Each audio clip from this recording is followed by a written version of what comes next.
Welcome to Growing Up with AI, the podcast where I speak to parents who work with AI on a day-to-day basis around how this technology will impact their kids. Today, I'm really excited to have Nicos Savva as my guest. He's been a professor in management sciences and operations at London Business School since 2008.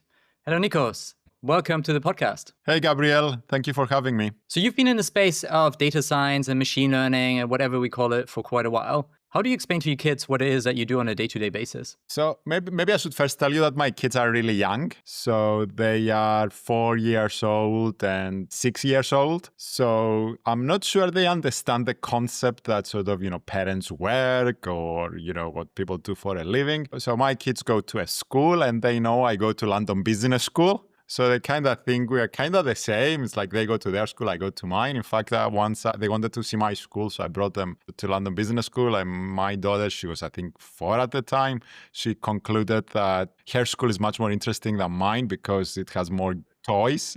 So they think something like sometimes they think I'm a student, sometimes they think I'm a sort of teacher. They're familiar with the notion that teachers go to schools too. But I don't think they really understand that I work with AI or that I teach or they have a concept of what AI is. But it's a question I would need to sort of come up with an answer to before too long. And I think the way I'm going to try to explain it is that, I use computers to try to help businesses, companies, organizations to do what they do a little bit better, faster, at higher quality, and so forth. I'll see if that resonates. You have any advice?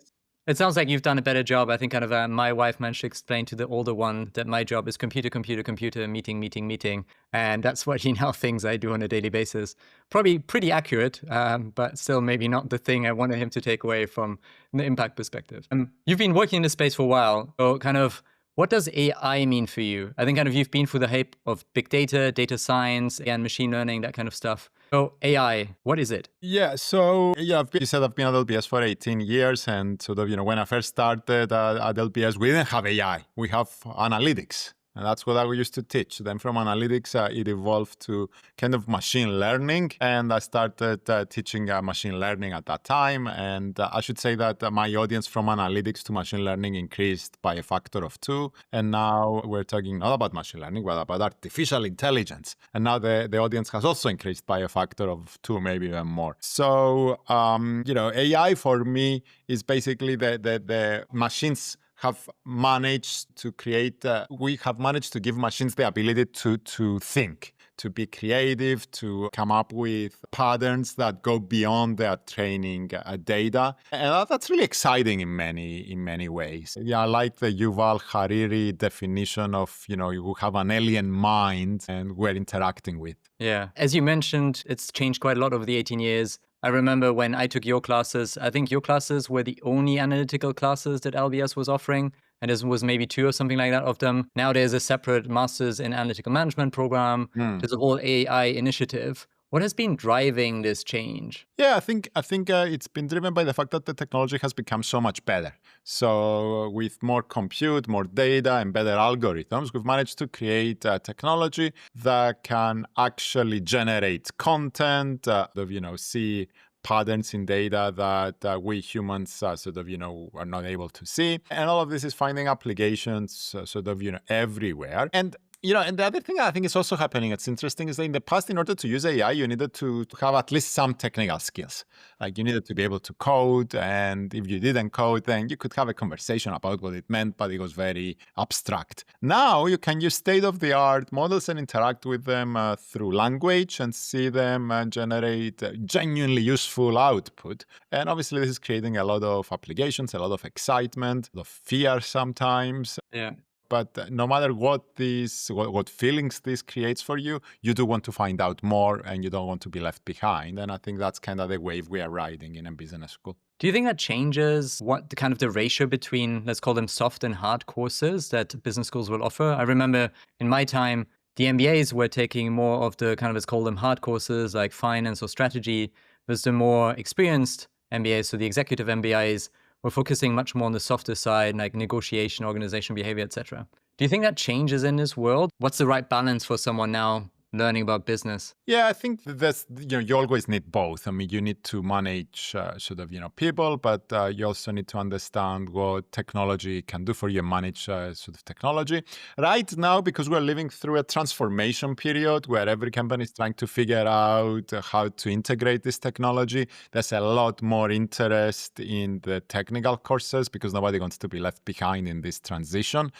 So a lot of people are looking to upskill and they're taking classes that maybe they wouldn't have taken 10 years ago. But I think as knowledge about AI becomes more commonplace, then it's not that people will stop wanting to learn more, but I think we're going to restore balance towards both some analytical skills, but also leadership and management skills, because at the end of the day, you still need to manage people. Culture matters. So do incentives, I mean, intrinsic incentives rather than extrinsic, and having the right balance of skills to sort of, lead with empathy, clarity. All of these things will matter, except that now you won't be leading a workforce that's going to be purely human, but it's going to be humans working with technology and sometimes just technology. So you obviously need to learn to manage both. So what's your view on the kind of no one should learn to code anymore that's been coming out of the Silicon Valley?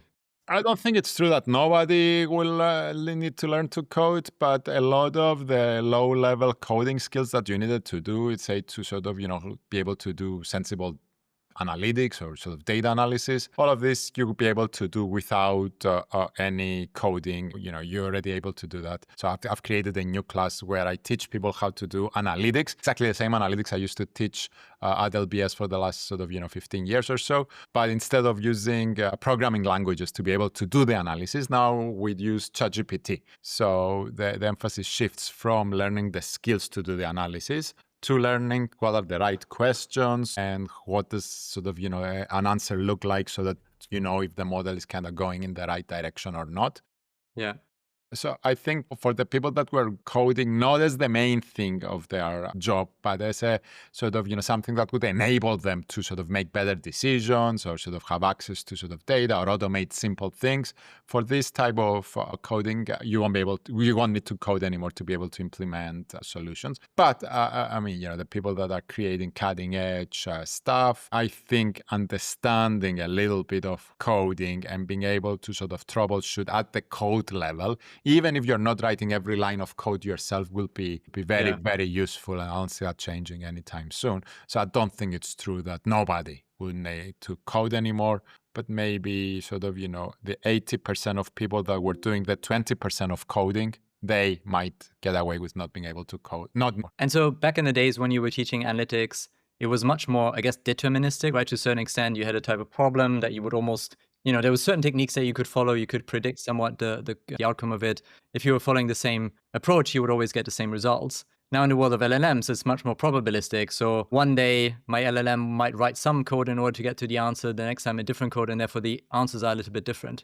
How do you teach people now how that changes the way of thinking about this and when to use LLMs versus when to still use maybe more classical approaches to analytics? So look, I mean, the way I look at it is analytics or, the data science kind of analysis. You might have a few valid approaches that you could take, but once you decide on the valid approach, there is a right or wrong answer in a sense. So the goal is when we use the sort of, the rightly sort of described stochastic large language models, the goal is to direct them towards using tools like, programming and so forth, so that once they kind of write the code, you have all of the standard, the reproducibility, sort of deterministic results and so forth. Because, once you run the code, if you run it again, you get exactly the same results. So I think the way to sort of, overcome this is by getting the stochastic models to use the deterministic models like programming, and you guide them through to make sure that they use them correctly. Now, to do this, you probably need to understand a little bit how to ask the questions. You're probably going to be able to audit the results. If you understand a little bit of coding, it helps. But as these models are becoming better and better and better, the need to sort of scrutinize the intermediate steps that they take becomes less prevalent. So do you go as far as suggesting that you would tell the model what kind of technique to use in something? Yeah, Oh, I right, often okay. do. I often do. And that's why...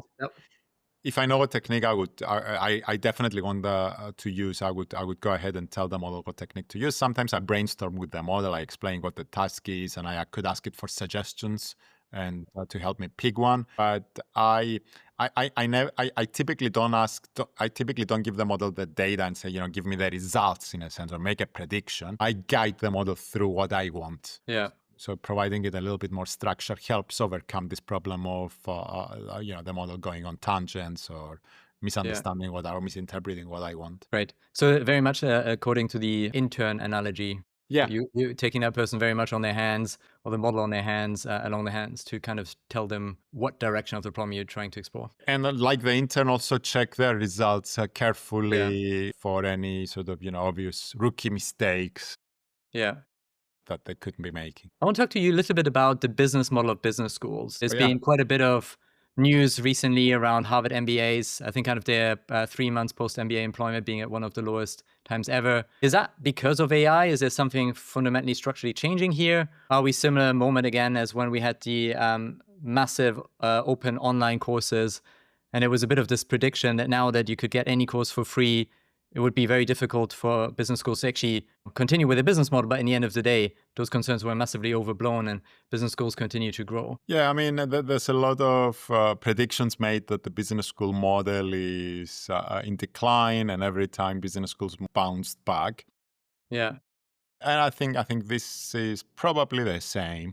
So I mean, the Harvard employment statistics, I've seen them too. By the way, our employment statistics at the London Business School are very different, and they're still pretty robust, which suggests that maybe there is something to be said about some regional variation around local geopolitical events that are affecting some economies more than others. Because it wasn't just Harvard, right? There was a bunch of the North American schools Yeah. that had similar numbers. Yeah. So part of it is local conditions. I mean, look, the MBA market has always been a little counter-cyclical in the sense that we get more applicants sort of when the markets are a little bit depressed, Yeah. because the opportunity cost of taking 2 years out to do an MBA is a little bit lower. But typically, once people sort of, graduate, if the economy hasn't completely normalized, it takes a little bit of time for them to land on their feet. Yeah. But I am not super concerned about that. I think it's just the nature of the business cycle. On the impact of AI, and if it's sort of, in parallel of MOOCs, is kind of interesting. So, I mean, massive open online courses were supposed to be a disruption for business schools, and it turned out not to be the case. And I think, and then this is something I always kind of believed, but I think the pandemic reinforced, is that learning is kind of a social activity. People want to learn in a group with others that are taking a similar journey, kind of suffering together. They typically want to have a guide, which, who chooses the curriculum for them, guides them through examples, customizes the learning experience a little bit. They are the one to blame for their suffering a little bit. And the reason I'm saying the pandemic reinforced this is that during the pandemic, we kind of moved everything online. I think it worked well from a pedagogical perspective. We were hitting the same milestones in terms of people learning, but nobody was enjoying it. Yeah. And the moment we were able to go back face to face, or to offer people the choice of being sort of present or attending virtually, unless you had a health issue or some other reason that you had to be away, everybody else chose to be on campus. So there's something to be said about the whole package we offer that hasn't been replaced by MOOCs. And I think the same is true for AI. So you could have an AI tutor that fundamentally could know and be able to teach everything. But unless you are able to replicate the rest of the wrapper in which education takes place, that involves creating a cohort, it involves human interaction, I don't think AI is going to be so disruptive. Now, that's not to say that it doesn't have the ability to improve the learning experience by integrating it into the classroom environment. But I think it's going to be more of as a tool that supplements rather than replaces the current business model. So what do you think is going to be the change that it will put into the business school education from a learner perspective? So it's a good question. So we're experimenting with a few things sort of at LBS, but I think the biggest value will come by enabling the instructors to provide the best possible version of their courses, by by sort of, improving the syllabus, choosing better examples, making the examples more current, customizing the examples more to the needs of their students, providing more feedback, then sort of, enabling the students to go deeper into the topics that they find interesting in a structured way so that they make the most of it and customize their learning journey on the things that add the most value to them. So I think that's where the opportunities lie. But there are challenges, okay? So part of the challenge is if you have a tool that is able to answer most questions without a lot of effort on the learner's side, I mean, you may get sort of good answers, but you don't achieve the learning outcomes you Yeah. want because these are not the answers that somebody sort of produced out of sort of their own internal struggle with the Yeah. material and synthesizing the different sort of, sources and so forth. So the challenge is, and for us as educators, for us as business schools, is to rethink how we provide the education so that AI is helpful and enables people to achieve their goals more successfully, as opposed to a crutch that people use to sort of, get through the finishing line of a course without Yeah. learning the material. And I'm not sure we have 100% of the answers, but some answers are forming around, and some of it might involve moving back to exams that involve paper and pencil, although I'm not a huge fan of it, but for some courses I think this is inevitable. Sometimes it involves sort of, changing the nature of exams, so we no longer ask factual questions or questions that AI can answer, but we ask more judgment-based questions that involve personal perspectives and bringing in sort of, discussions from the class that AI was not part of. Yeah. And the goal is not for people not to use AI, but it forces people to first structure their thoughts and then use AI to improve their work rather than replace their thinking. There's certain tasks that are by design frictionless or that are by design take a bit of time, right? Okay, if you're writing a recommendation for someone, it's supposed to take a bit of time because it's assigned, you invested the time into that individual and that you care about them. I guess like there's similar stuff in a learning outcome, but kind of so therefore being really clear around like where's the friction part of the design process or why is it hard by design because that creates a learning outcome versus sometimes the stuff that feels a bit like busy work that also still happens Yeah. across lots of places of work. Yeah, and you're right. Like, for example, the length of an essay is no longer a sign of the student's commitment, right? Because, Yeah.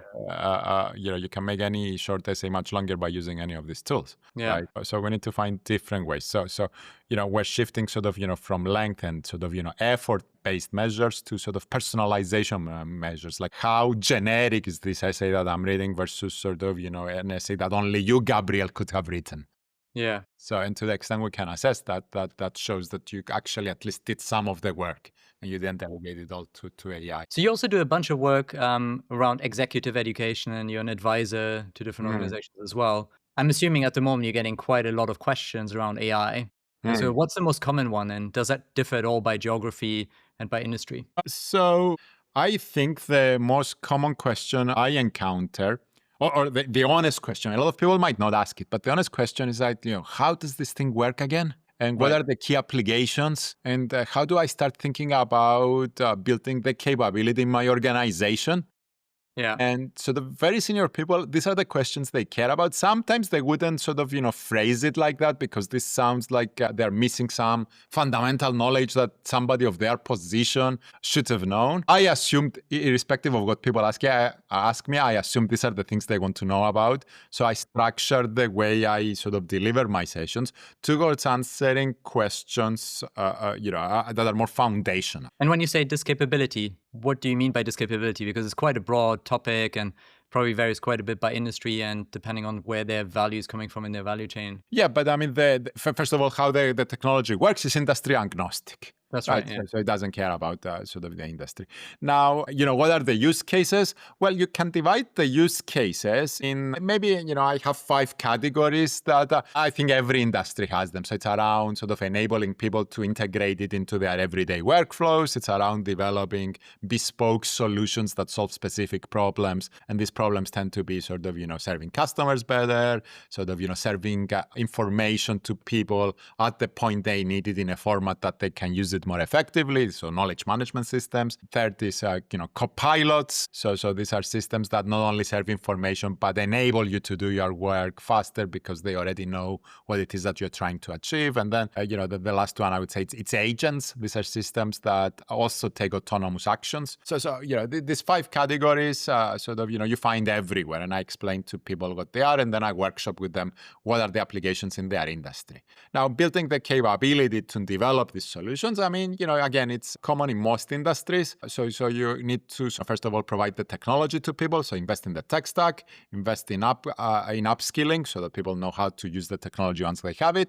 And then you need something around governance and sort of understanding what applications are allowed, what are the red lines, and how do you do this in a responsible and compliant way. And this would vary by industry because different industries have different regulations. Yeah.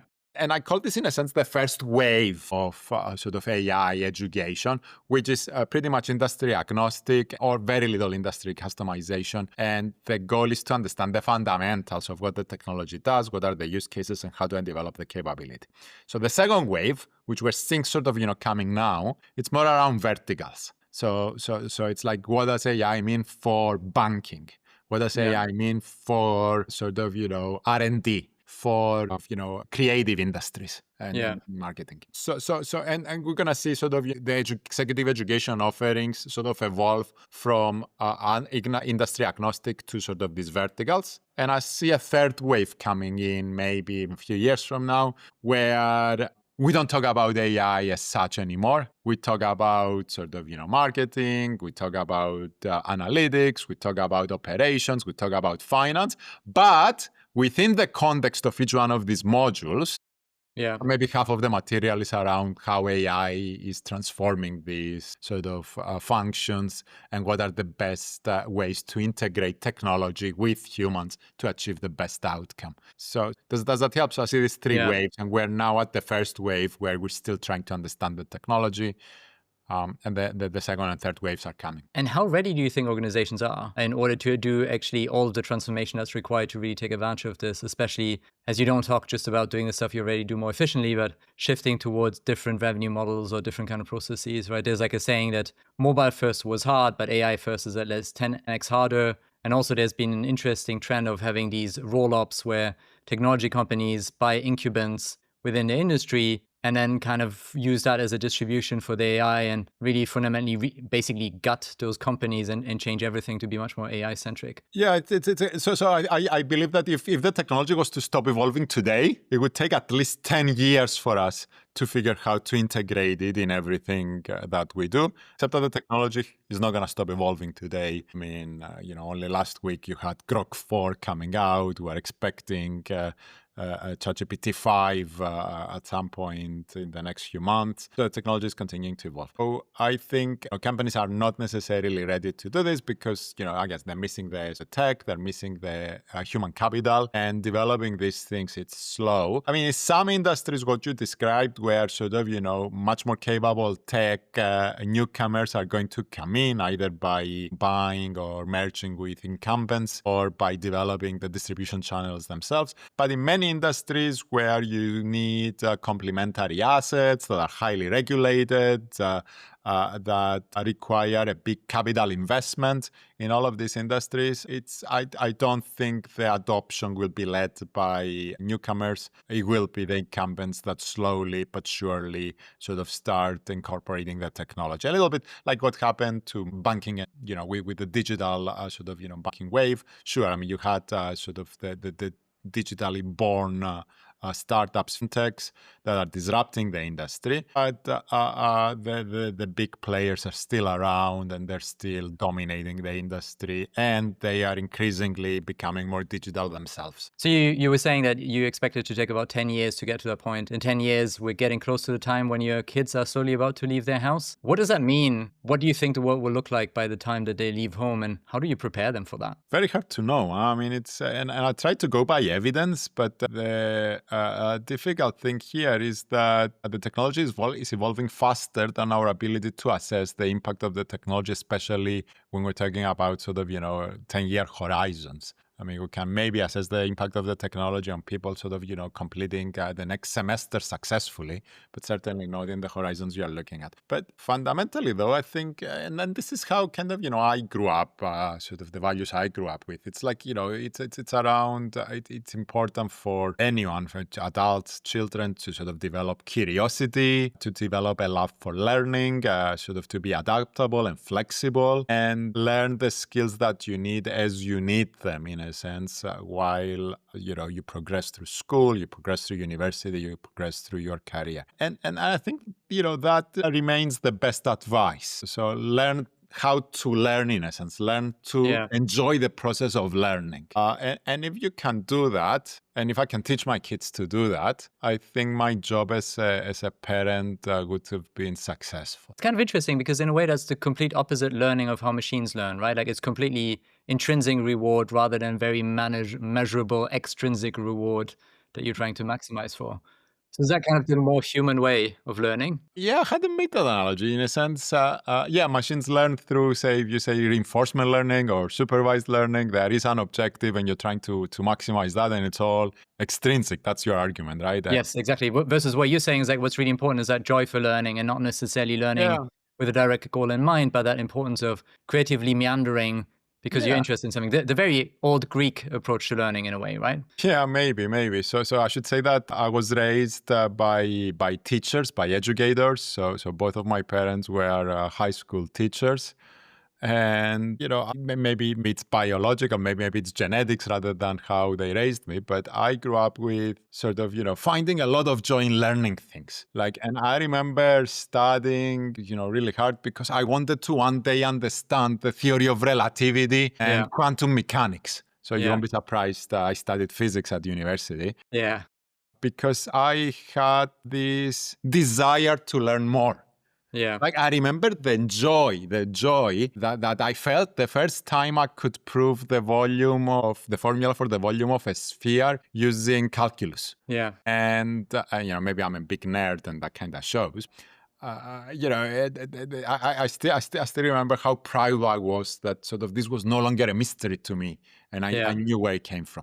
And I guess as my career progressed, I started finding a passion about other topics like data science, economics, and maybe these days also a little bit around education and how to be a more effective communicator of complex notions around sort of AI and data science. But this fundamental sort of, strive for learning more has never left me. And I Yeah. guess sort of this is what I'm trying to sort of teach my kids, that learning is fun for its own sake, Yeah. rather than something you do because you're looking for a good job or because you're looking sort of to do well in an exam or... Yeah.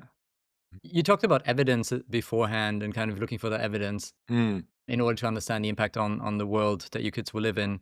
Are there any specific metrics that you're particularly interested in where you would say, if this is happening in those statistics, then here I'm seeing that there's a fundamental shift happening in the job market or something like that? Yeah, I mean, the studies are all inherently a little short term because this technology, remember, didn't exist sort of 3 years ago. And sort of, even one would argue it's only in the last year that it's become sufficiently good to elevate teaching to new levels. So there are randomized controlled trials out there that are done in different educational settings where people are given access. Some people are given access to AI tutors, some people are not. And we measure the difference in educational attainment. This is typically measured in terms of exam outcomes or standardized scores. Sometimes it's sort of also measuring sort of attitudes and sort of emotional well-being and so forth.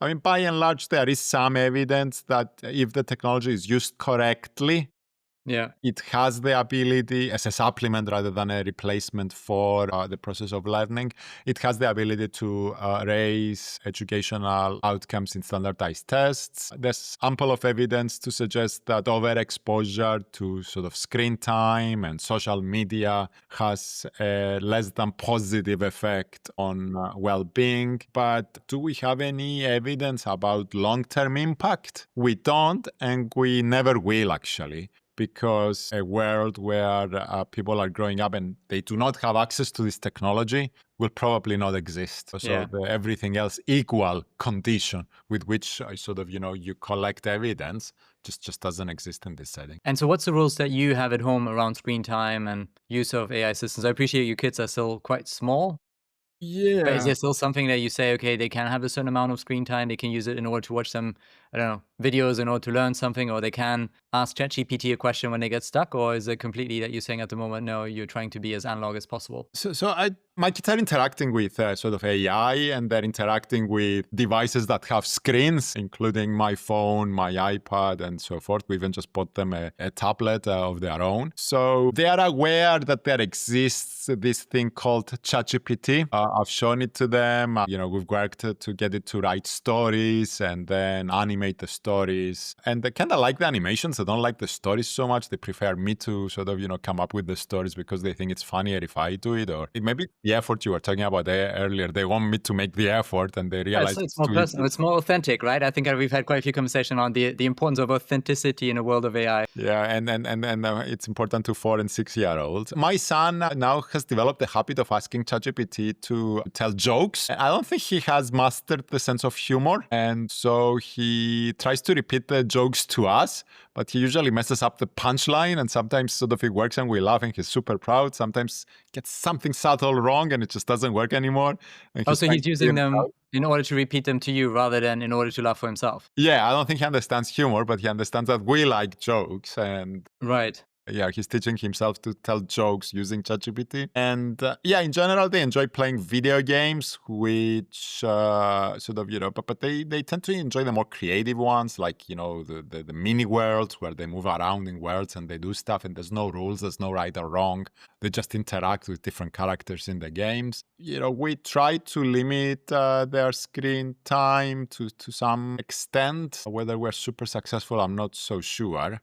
We're not very disciplined, I think. But yeah, they are aware that all of these things exist and they ask for it. They ask to sort of for more screen time. And it's always a battle to try to get them to play with us or to sort of go out and spend time outdoors as opposed to sort of screen time. Yeah, so far it's working, I think. But as they're growing older, I can see this being a bigger battle. And have they shifted from kind of asking you and your partner questions towards, Dad, can I just have this AI to ask the question? Or do they still feel that you're the fountain of all knowledge? Yeah, no, they feel they're at the age where they think we are wise and invincible, and yeah, we are their source of knowledge. In fact, I think my son also thinks my 7-year-old daughter is amazingly wise as well because she can read. So once I caught him saying, saying to her, "When I grow up, I want to be as clever as you." That's quite nice. So, And so are you generally optimistic or kind of pessimistic, or where are you in terms of what the world will look like when your kids end up leaving their home? Do you feel like all of this AI developments are going to be net beneficial? I think I'm pragmatically optimistic. I think, first of all, the obvious thing is that there's no choice. I mean, they are going to grow up in a world where this technology is going to exist, it's going to become even more capable, and it's going to be used by more and more sort of, areas of professional and personal life. So there's no choice. Do I think my kids will be better off for it? Probably, yes. I mean, this has been the case with every other technological wave. So I am optimistic that we will manage to sort of, make the most of this technology too. I mean, are there not going to be any challenges? Sure, that there will be, but I am optimistic that we humans will persevere. I will manage to sort of, make the best of this technology as we did before. I think it would be a mistake to say that, this technology is different. Like every generation has always had the worry that the new generation is growing up with not having the right values or right impetus or right access to technology, to information.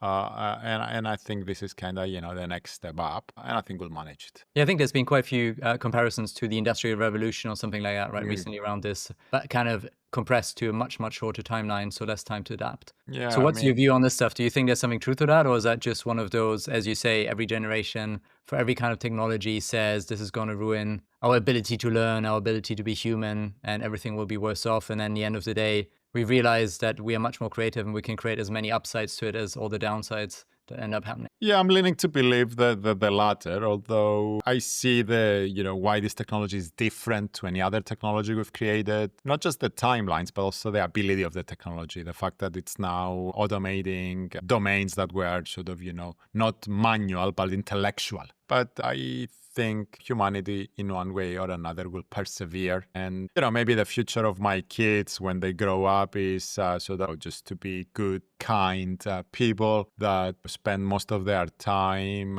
pursuing their hobbies and their interests and, I don't know, to skiing and windsurfing because work is optional and we figured out a way to sort of, distribute the rents, the benefits of this enormous productivity gain somewhat equitably amongst us. And that's the new society we're living in. I mean, I'm perfectly comfortable with that, and I'm trying to prepare them for that world too, and not by anything I do, just by sort of giving them sort of the ability to find pleasure or helping them find pleasure in sort of the process of learning, including the process of learning how to do sort of sports and physical What ability. probability do you attribute to that scenario becoming true? In what time scales? Well, let's say in the time frame that has an impact on your kids. So let's say, I don't know, in the next 20 years. So quite high. I mean, the probability that the technology will have a measurable impact on productivity to the extent that work for many people might not be optional or might not even be available. I think that there is a high sort of, probability of that. Now, whether this sort of, means that therefore people will be unemployed and sort of out of income, I think that's a choice that we as humanity will need to make. And Yeah. I hope we make the right choices. And that's where the optimism comes in. I think we will. That probably will depend quite a bit around the world, right? Depending on how governments think of their role, depending on their finances. And you teach around the world, you talk to lots of Yeah. companies around the world. Do you see different posture around different geographies, and how does that materialize itself? So my exposure is mostly to Europe and maybe the Middle East, where in a sense we are not leading the AI revolution. Yeah. Most of the technology is coming from US, maybe China is a strong contender. So the concern is more around applying the technology effectively. Regulation is something that sort of, we in Europe are really sort of, good at doing and exporting around the rest of the world. So there is a question mark whether the UAI Act, which is sort of, coming into effect over the next few years, whether that's going to become a global standard. And whether that's a good thing in a sense that it makes the development of the technology more responsible, or whether it's a bad thing because it slows down technological development. Yeah. But I'm not It sure I doesn't have give a us access definitive to some answer. of the latest models, and therefore we can't take advantage of the benefits it creates. Yeah, I mean, it's not even clear to me that companies will manage to resist releasing their models to Europe rather than sort of, try to comply. I mean, they're surely sort of, making sort of, noises around resistance, but when it comes to sort of sacrificing revenue, it's going to be harder. That's fair. And so when parents figure out or find out what you do for a living, I'm sure they ask you questions around what should they be doing at home with their kids around AI? What's kind of the thing that, beyond what you said earlier around the love of learning, what practical stuff can you do as a parent to prepare your kids for the coming of AI? Sort of, I tried to address the premise of this question, which is you're making the assumption right now by asking this question that you can actually influence a hell of a lot what your kids do and sort of how they develop as individuals. And I think a lot of the evidence suggests that our ability as parents to influence our kids' intellectual power, sort of earning capability, even happiness in the long term, it's small. Is that nature versus nurture discussion Yeah, that you're referring to here? So exactly. you're saying like most of that is more nature and therefore it's in their DNA and therefore once Yeah. they're born, it's done? So therefore, relax, do your best, try to enjoy the process of raising your kids. So that, if they use a little bit of, their screens too much, it's not the end of the world. You're not destroying their futures. Focus on sort of, raising happy kids, I would say, than sort of, being too goals oriented. I don't know if that goes down well with many of my friends, but Yeah, it definitely seems like it's quite the opposite of what most parents are trying to do in a big city like London, right? Where there's a lot of competition about trying to get your kid into exactly the right school and gives them the right kind of leg up for the next school and for the university and then for the job. It seems the rat race starts very early here. Yeah, I don't know. I mean, I'm trying to resist that, and maybe it's to the detriment of my kids. I don't know, but I'm not sure. I'm not sure I'm the mainstream parent in that respect. But then again, that's how my dad raised me too. Right? Yeah. I was always encouraged to study less and play more.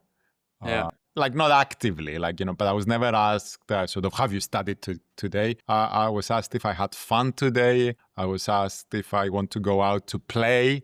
But at the same time, if I ever had a question about, I don't know, maths or physics or anything I was studying, my dad would stop everything he was doing and he would sort of spend as much time as I needed to help me. Yeah. But I had to ask for it first. Yeah. So that's kind of how I'm trying to sort of raise my kids. So now my son, for example, 4 years old, he's discovered volcanoes and a huge interest in geology. At some point at university, I took a geology course, so I know a little bit about this. So now we're exploring geology because he's interested. Who knows, maybe soon it will change to something else, and when it changes, I will support that. Yeah.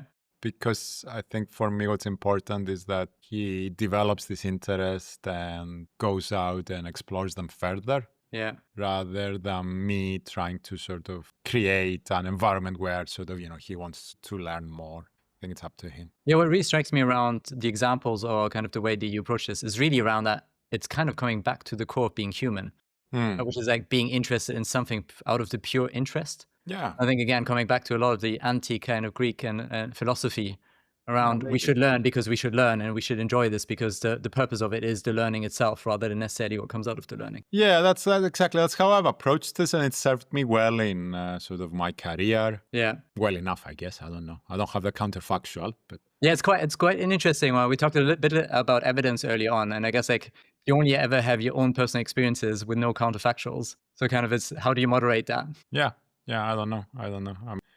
I mean, it worked for my siblings too, but then again, we're not independent units of observation. I mean, we share 50% genetic materials or more. Great. Then one last question for you, Nico. In 10 years' time, AI was going to let you spend more time with your kids. What has happened? Is that a statement I'm supposed to accept as truth? Like AI is going to let me? I don't know. Maybe it might be right? Like maybe it ends up being just another pop-up on your phone that gives you, it kind of competes for your attention, and actually it happens less of it. So I guess my experience now with AI is that because what I do has become so trendy and popular, I'm actually so much busier than I was maybe, 5 years ago in my professional life. I managed to do a lot more because I use AI. But if anything, I have a little bit of a concern that I'm not spending as much time with my kids right now. Now, if AI continues to improve so much and I have more time to spend with my kids 10 years from now, is that your question? Yeah, that's right.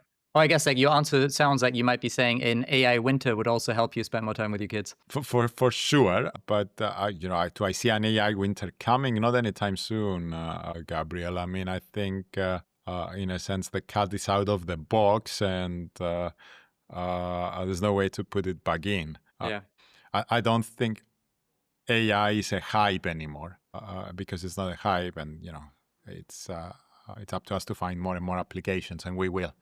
So things are going to be more AI-driven, not less AI-driven. There's no AI winter in the cards. Thank you so much, Nico, for this really interesting conversation. Cool. You're very welcome.